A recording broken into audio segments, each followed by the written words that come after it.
likelihood of women marrying rich in comparison to women working hard and getting it themselves. And if you look at the percentage of the likelihood of you marrying rich, please go to school. Is it crazy? Girl, it's near enough impossible. You have an 11% chance that you're going to marry a rich man that is financially stable. If they are in the millionaires or billionaires, you have a 5.1% chance. Okay, so the definition of rich to them is like someone that earns over 100K, I'm assuming.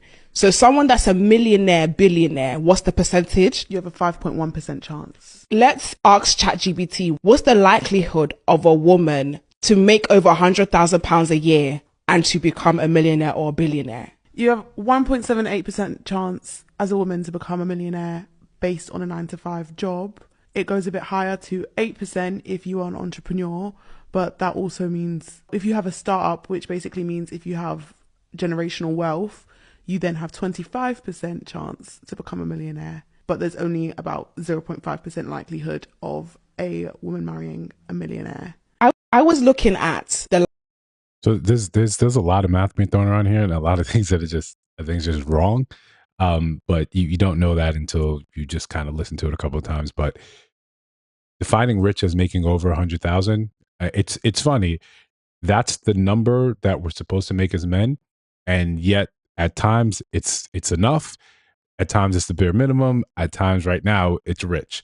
$100,000 is not rich. Right. And this is from the United States versus UK, which 100,000 here is not 100 pounds over there. That's not rich. The likelihood of you marrying a millionaire or billionaire, like those are the same things. No, maybe it's looking at data and saying the amount of millionaires, billionaires in terms of encountering them in terms of couple that's billionaires. That's another stratosphere. If most of you would be surprised at the amount of millionaires just kind of walking around, quiet millionaires.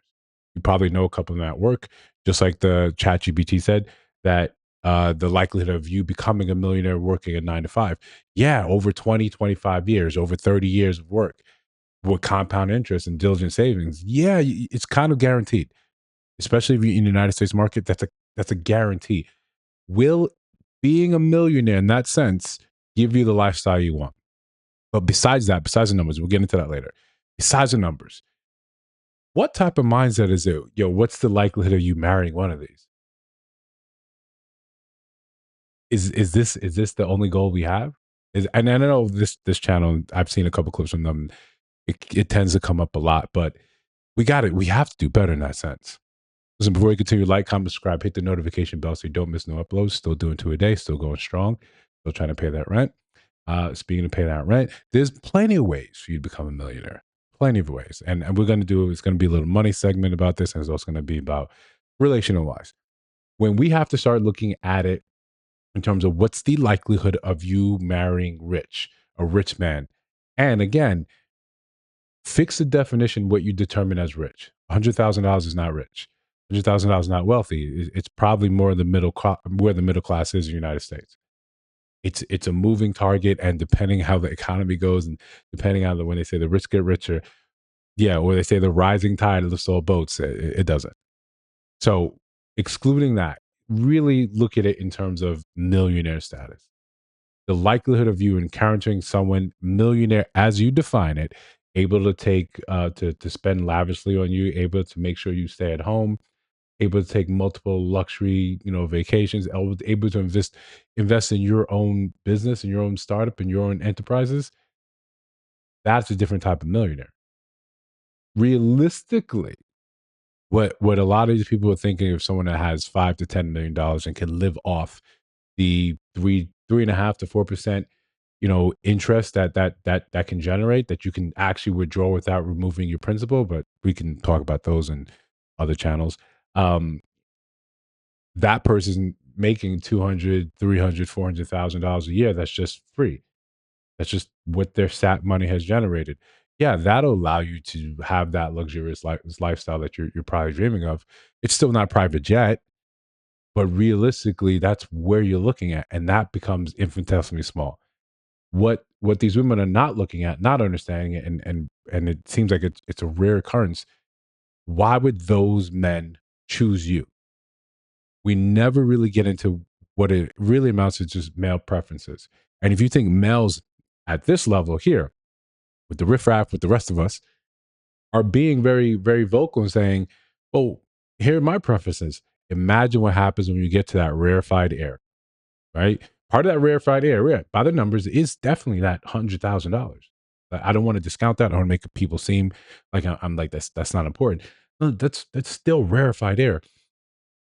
But you keep going higher and higher and climbing that millionaire status. Yeah, they're going to get what they want.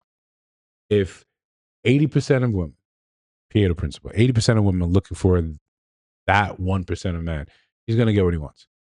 In whatever form you like it or don't like it, he's going to get what he wants. You take that to billionaire status, forget it. Forget it. There's very little conversation going on here. There's very little back and forth. There's very little debate. What it takes for you to get to that status, no. If you weren't part of that journey, no, no. And again, when we're just sometimes looking at pure data, pure numbers, which, I'm a fan of science, I'm a fan of math, I'm a fan of stats. We leave out very important nuances. When or where do these billionaires meet their wives? What the difference between the first wife and the second wife, or the third wife and fourth? Like, we don't tease out the very real details here. You want to meet a millionaire, you're probably going to have to build with him. You're probably going to have to catch him in that running around with like a chicken with his head cut off sort of phase, where he doesn't look like, you just see the glimmers of potential. You hope and you think, I attach my cart to this horse, maybe it might work. Or we start developing better ideas and saying that maybe I should be looking to see how I can help. If my goal is simply marry a millionaire, if you want to get it out the mud and do it on your own, I think at the end, we're throwing around that there's a 1% chance of you becoming a millionaire. I think that's real. When they said that, one of the mistakes they point out was saying, if you had those 25% chance, if you had a startup, and they equated that to generational wealth. Those are two very different things. Startup, in that sense, is you built a company, you have the startup capital for the company. The company becomes valued at a certain number, especially when things go public. Yeah, that's a big way for people to become millionaires. We had it in the tech boom. We had it in the Silicon Valley. A lot of people were starting up, companies. They didn't necessarily have $1 million in capital themselves, but they got people, angel investors and investors, and said, "Hey, this is my idea. This is what I think it'll do. You can buy in early and get this percentage of the company." Okay, when that actually goes public, when a company starts, and then the stock market and everyone else evaluates and said, "This company's worth this." Yeah, on paper now you are that company. You are worth that money. That's not the same as generational wealth. That's not the same as generational wealth. Technically, if you inherited millions, you already are a millionaire. Right? You didn't have to build it. You inherited the company or the brand or the name or just the de facto dollars. You inherited that. But when our focus is always, how can I attach myself to that person, to that man who's already made it? We're always going to come be losing. It's always going to be a deficit. It's always going to be a deficit. Men already told you the chances were very small.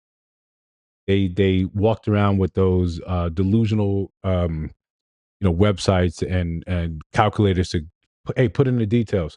You wanted a millionaire and he was 23 years old. Men are like, that's not really possible. He's gonna be 40, 50 years old. For that type of number you want, he's gonna be there. But when you now say the next part, are you comfortable dating someone at that age? No. Okay, so at what point, and maybe it takes AI for people to realize that you're sort of living in delusion. You don't get what it actually means to make this money. You don't get the type of time investment. And again, please note that ChatGPT or none of these data said how long it's going to take you to become that. You want to become a millionaire with your 9 to 5? Yeah, it may take you 20, 25 years. The average salary. You don't have to make deep six figures to become that. You just have to be diligent about the savings and matching and living frugally below your means. So you can retire with that number. But that doesn't give you the lifestyle that people say they want. People say online what they see and what the desires of. But listen, if you think I'm missing something, you got something to add, let me know down in the comments. If you see videos on your screen right now, take a look at those. Let me know your thoughts about those in those videos. And of course, if you haven't subscribed, I can't see why not. I really can't see why not. Yeah, join the chain. We're just trying to pay his rent. I'll see you in the next one.